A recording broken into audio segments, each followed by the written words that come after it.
G'day everyone, it's Stuart here from Ferguson Group Media, and I wanted to talk to you about live streaming.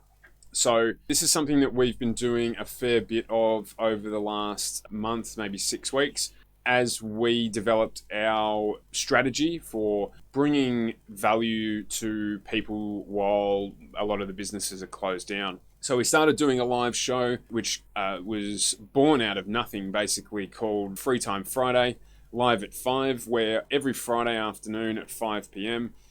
We get some nostalgia object, which at the moment we're heavily looking at basketball cards, and we open a new box of basketball cards and have a chat and interact with people on a live feed. The live feed platform is a really, really great tool for letting people get to know you.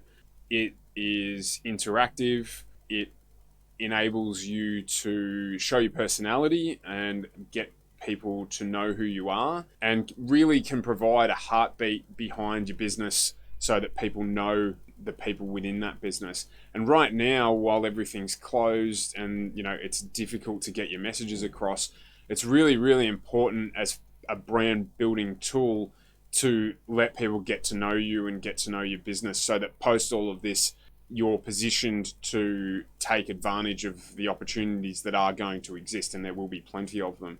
Having said all of that, the live environment can be very, very confronting and very difficult for people to adapt to and to produce a product that actually garners interest.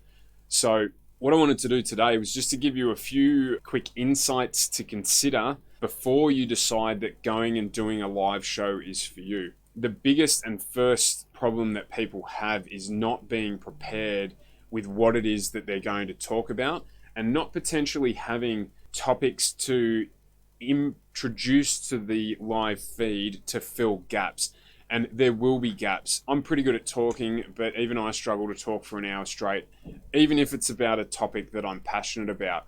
And you'll end up with dead gaps depending upon how long your live feed goes for, and particularly at the start when your engagement is low and your contributors are low, you'll end up with free air. And it's something that you need to try and avoid. So a strategy that I employ when I'm doing live feeds to minimize the free air or the quiet airtime that we get is to keep a small list of fill topics that I can talk about quickly. They might only be 30-second things like, hey, did you see that XYZ did ABC over the week and wasn't that great to see?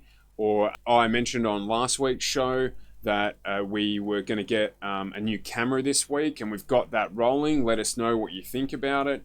And so those allow you to fill those 10 to 15 second gaps where you don't have anything to say. Requires a little bit of preparation, and certainly requires you to be aware of those gap fillers so that you've got them there. Say it's between questions from an audience member, but you do need those things to fill the time. Another piece of advice that I was actually given, which is extremely good advice, is when you get questions from people on your feed, make sure you read the question when you're answering it. Very early on when I was doing live feeds, I was literally just answering the question after I read it.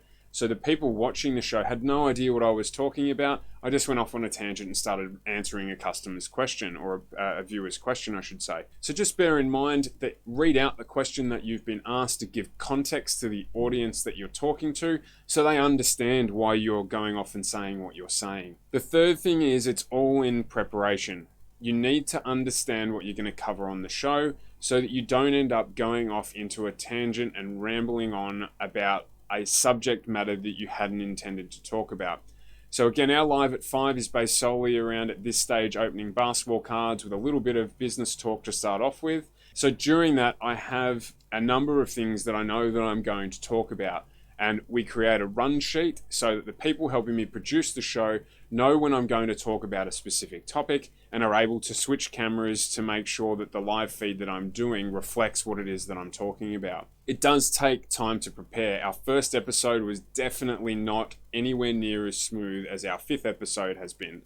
So don't be afraid that your first episode, because it's not perfect, that you shouldn't keep going and doing 2nd, 3rd and 4th episodes and so on. Your feed will get better, and it is all in the preparation of what it is that you plan to talk about. So have those 3 things in mind. Keep a fill, have a list of fill subjects so you don't end up with dead air.